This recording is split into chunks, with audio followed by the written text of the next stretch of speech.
Sains dan Teknologi Universitas Islam Negeri Maulana Malik Ibrahim Malang. Pada kesempatan kali ini, saya akan membahas tentang peradaban Islam pada masa dinasti Bani Umayyah. Hal yang melatar belakangi saya dalam membahas peradaban Islam pada masa Bani Umayyah adalah Bani Umayyah merupakan kekhalifahan pertama setelah Khulafaur Rasyidin yang berkuasa selama 90 tahun mulai dari tahun 651 hingga 750 Masehi yang didirikan oleh Muawiyah bin Abu Sufyan. Berdirinya Bani Umayyah ditandai ketika berakhirnya masa kekhalifahan Ali bin Abu Thalib yang disebabkan oleh kaum yang melakukan pemberontakan dan juga tipu daya yang dilakukan oleh Muawiyah sendiri. Meskipun demikian, Bani Umayyah merupakan awal perkembangan peradaban Islam yang begitu pesat, mulai dari tanah Arab hingga ke sebagian penjuru dunia. Walaupun begitu pesat perkembangan peradaban pada saat itu, tidak menutup kemungkinan muncul permasalahan-permasalahan yang dapat menghancurkan Bani Umayyah. Sebagai kaum muslim, kita hendaknya mengetahui sejarah tentang peradaban Islam pada masa Bani Umayyah, agar dapat mengambil hikmah dan dijadikan pelajaran bagi kaum muslim saat ini.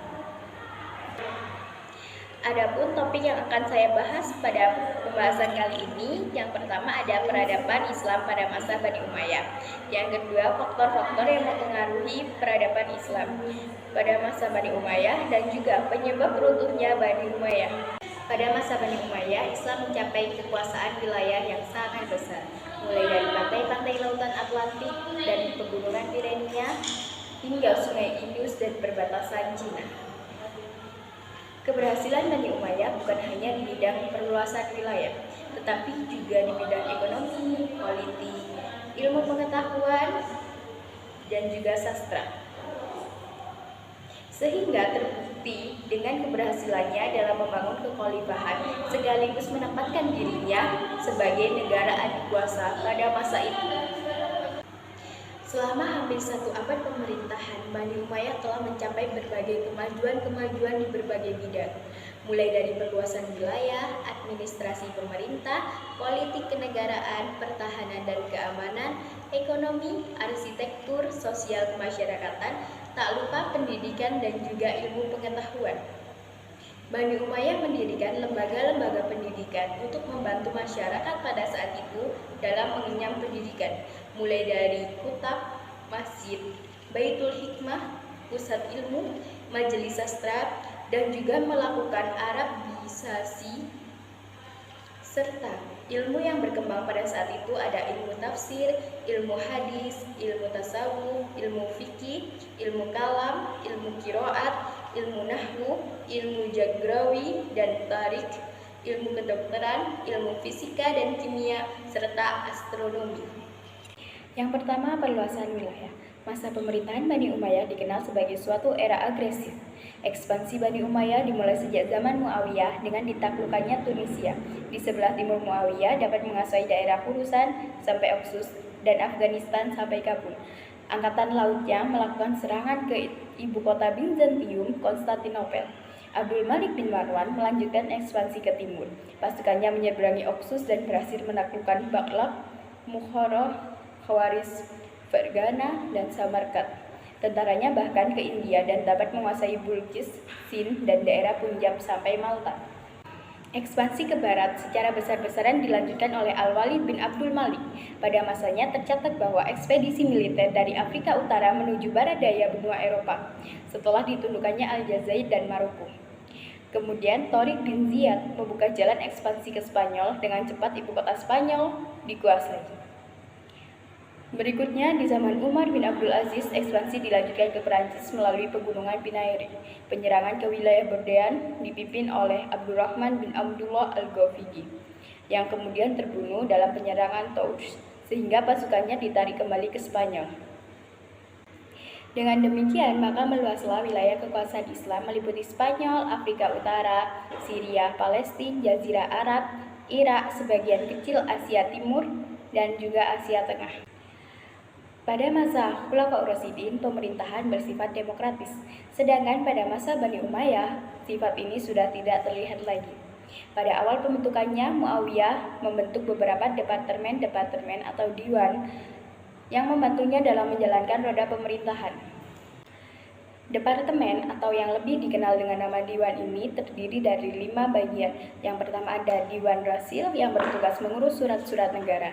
Diwan ini terbagi menjadi 2 macam, yaitu Sekretariat Negara Pusat dan Sekretariat Provinsi. Yang kedua ada Diwan Al-Kharj, bertugas mengurus pajak. Diwan ini dibentuk di setiap provinsi yang dikepalai oleh Syahid Al-Kharj. Yang ketiga ada Diwan Al-Barid, merupakan badan intelijen yang bertugas sebagai penyampai rahasia daerah kepada pemerintah pusat.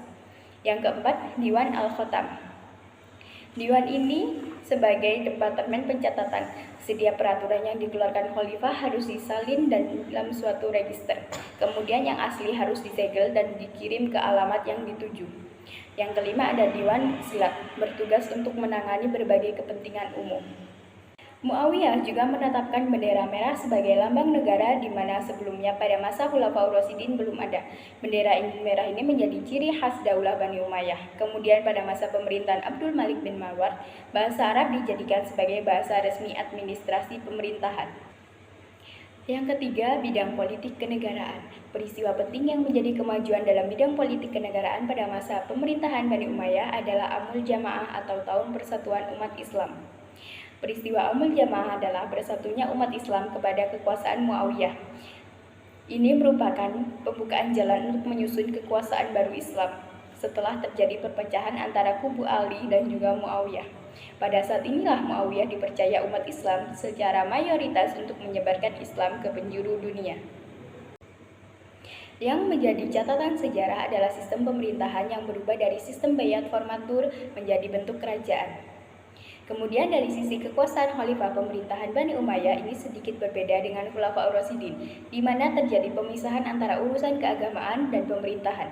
Dengan sistem tersebut, seorang pemimpin dapat lebih konsentrasi terhadap pemerintahan dan politik, karena untuk masalah keagamaan akan dijalankan oleh para qadhi atau hakim yang berlandaskan Al-Quran dan hadis sebagai sumber utama. Muawiyah juga melakukan pemindahan pusat pemerintahan dari Madinah ke Damaskus. Keputusan ini didasarkan atas pertimbangan politis dan alasan kemauan. Karena letaknya jauh dari Kufah, pusat kaum Syiah, pendukung Ali, dan jauh dari Hizr, tempat tinggal mayoritas Bani Hashim dan Bani Umayyah, dapat terhindar dari konflik yang lebih tajam antara dua bani itu dalam memperoleh kekuasaan. 4. Bidang pertahanan dan keamanan. Bani Umayyah dikenal sebagai penguasa yang memiliki keinginan kuat untuk menyebarkan Islam ke berbagai wilayah di luar Jazirah Arab. Penyebaran Islam itu biasanya dilakukan dengan cara menaklukkan wilayah yang belum menjadi bagian dari kekuasaan Islam. Pada masa pemerintahan Bani Umayyah, dikelompokkan menjadi 3 angkatan, yaitu Angkatan Darat, Angkatan Laut, dan Angkatan Kepolisian. Keberhasilan pasukan militer dinasti Bani Umayyah dalam menaklukkan wilayah yang jauh dari pusat pemerintahan menunjukkan kehebatan kekuatan militer Islam pada saat itu. Banyaknya pengalaman bertempur, menambah wawasan pengetahuan dan keterampilan para panglima perang dalam usaha memperbaiki sistem pertahanan. Dengan kekuatan dan strategi ini, pasukan dinasti Bani Umayyah mampu menguasai seluruh wilayah yang ada di Jazirah Arab, Afrika Utara, Asia Tengah, dan Asia Selatan hingga Eropa. Yang kelima, bidang ekonomi. Pada tahun 693, Khalifah Abdul Malik secara bulat menetapkan untuk mencetak uang sendiri di Damaskus. Sementara itu, Hajj pada tahun berikutnya melakukan hal yang sama. Akibatnya, masyarakat Arab sudah mengenal sistem penghitungan. Ide ini juga diterima di Yaman, Syria, dan Irak. Pada masa pemerintahan Abdul Malik, perkembangan perdagangan dan perekonomian, tentunya pengelolaan pendapatan negara yang didukung oleh keamanan dan ketertiban telah terjamin bahwa masyarakat pada tingkat kemakmuran. Realisasinya dapat kita lihat dari sistem penerimaan pajak.